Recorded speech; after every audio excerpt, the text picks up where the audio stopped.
Hi everybody, welcome to my homestead and welcome to my channel. In this video we're going to go over a couple stories from the church newsroom. A couple interesting things. So if you haven't already, please make sure to subscribe, like this video if you end up liking it, hit the notification bell, leave your comments with what you think about this, and then make sure to share this on your social media. So apparently with LDS Tools there's a new update to it where if you served in a mission after the year 2000, your mission president and wife is able to contact you if you opt in. You don't have to opt in. But I think this is interesting. Let's just read some of this. So it starts off talking about Steve and Becky Larson, who were the mission leaders of the Peru-Lima Central Mission from 2015 to 2018. Now missionaries who served with the Larsons, as well as all former Latter-day Saint missionaries who have served since 2000, that's me, have the option of sharing their contact information with their former mission leaders through a new mission directory in the Member Tools app. We hope that former mission leaders and missionaries will take advantage of this wonderful opportunity to stay connected, because these relationships are important to both, said Elder Marcus B. Nash, a General Authority 70 and Executive Director of the Missionary Department. Missions are full of life-exchanging experiences, and relationships can continue to bless, teach, and strengthen missionaries, mission leaders, their families, those they taught, and the whole church if kept alive. So this is okay. So this is interesting because I see this as kind of like a further, almost like a hastening of the work, and like a measure to kind of like strengthen Zion, so to speak. Um, we know that there is an ever widening divide between the wheat and the tares, and people are making choices whether they're going to continue in the church or they're going to fall away. Um, there's a lot of external influences from the world, so I wonder if this is kind of like an initiative to help stem that a little bit, and just to like strengthen these return missionaries. It's just like an additional tool. Um, so I think that's interesting. How the missionary directory works. Now, I've already done this. I went into the app, and then I manually updated it, and then it popped up, and it had my mission president and his wife in there. So I opted in. But okay, so by opting into this directory in member accounts, a former missionary allows mission leaders to see his or her name, including maiden name and married surname, avatar picture, individual and household phone numbers, and email address. Mission leaders can use this information to more easily communicate with missionaries both individually or as a group. Missionaries will not be able to see mission leaders' information from member tools, nor information about other missionaries. Former and current mission leaders will receive in-app notifications in member tools to remind them they can connect with their former missionaries and let them know who has recently opted in. They can also email former missionaries directly from member tools. Member tools shares the contact information that's currently listed in each individual's church record. So those interested in opting into the directory may want to confirm that information in their member account. Is current. Okay, so I think that is pretty neat. Yeah, I think probably there's going to be a lot that comes out of this. Potentially, I guess it's up to each mission leader couple what they want to do with their return missionaries, but I think that this will be a tool to help strengthen Zion and just have even more unity and cohesion, because that's what Zion's all about, right? It's the one in heart, the one in mind.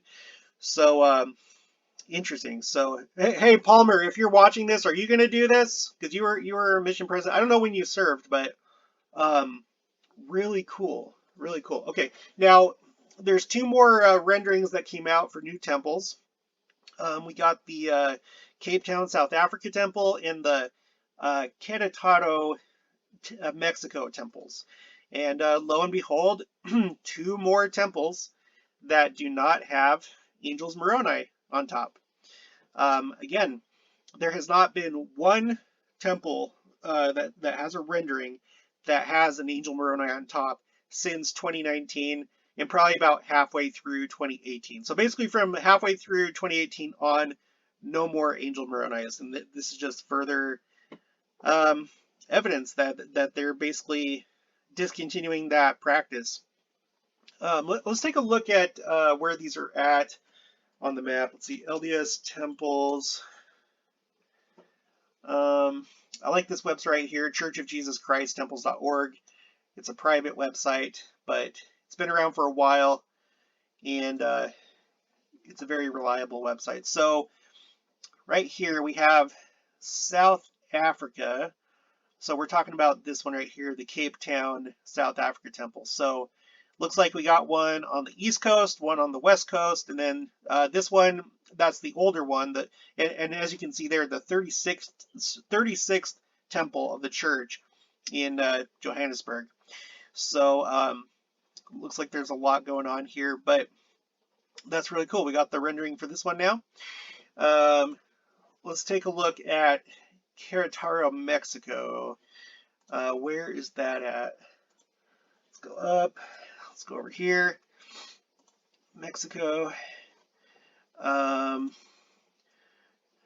Not over here. Up to Mexico. We're going to be looking for, I guess, a yellow dot because that means announced. Is it over here? No. Is it over here? There it is. Okay, so it's in this, what region is this again? This is the west central Mexico. So here's Mexico City. That would be down over here. So it's kind of close to Mexico City.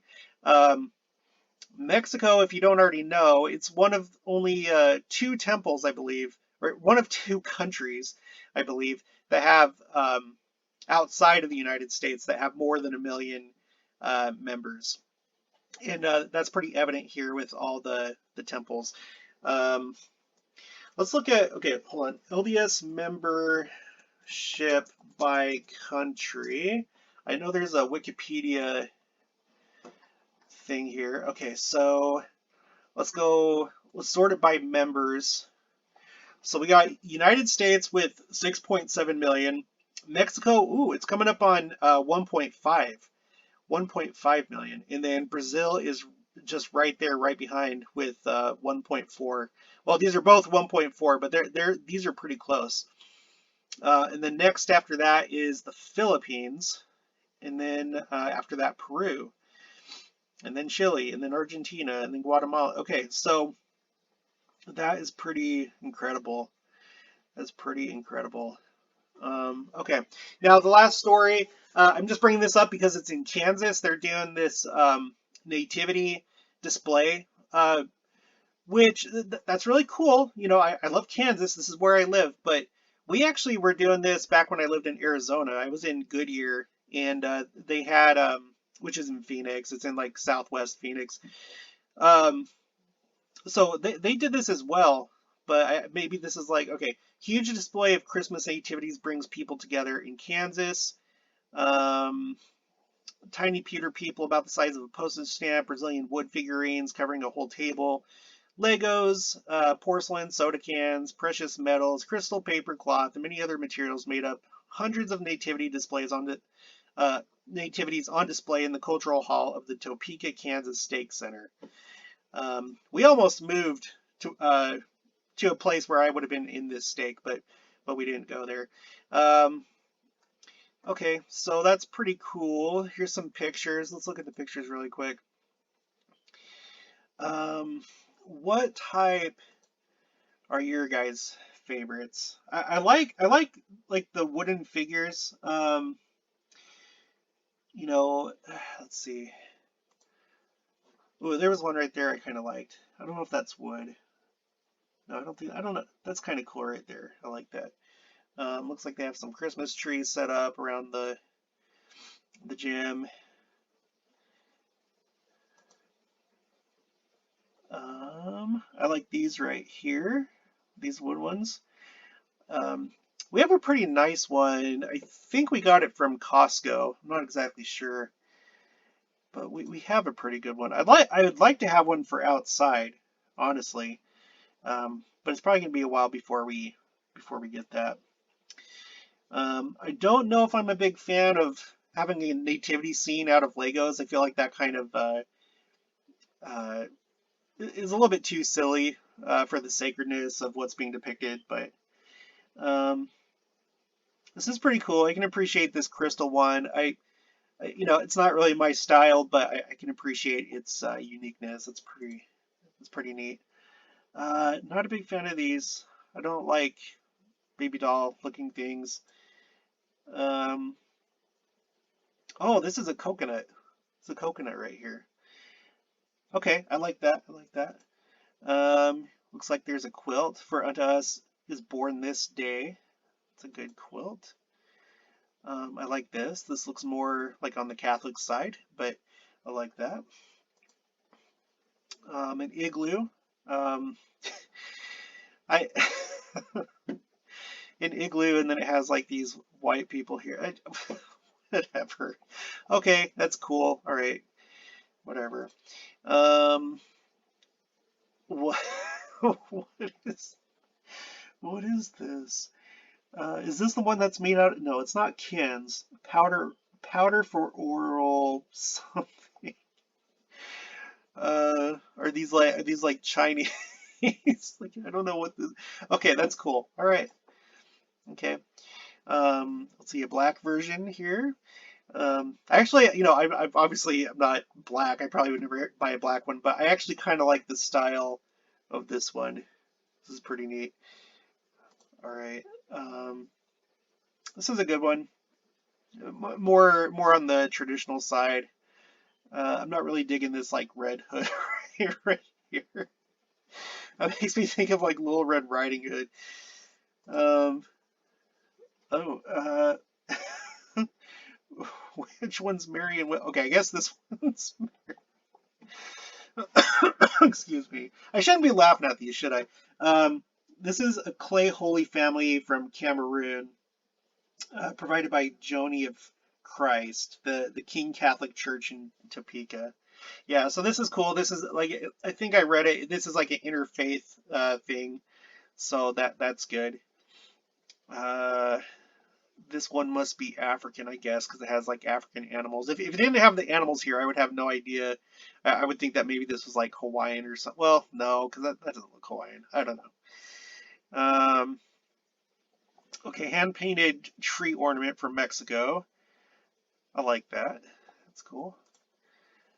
Uh, this is like a stone. This hand carved alabaster nativity from Ecuador features the Holy Family and stable animals. Okay, now we're back at the beginning. So, all right, well, good job, Topeka Steak. But I do have to say we were doing it first in Goodyear.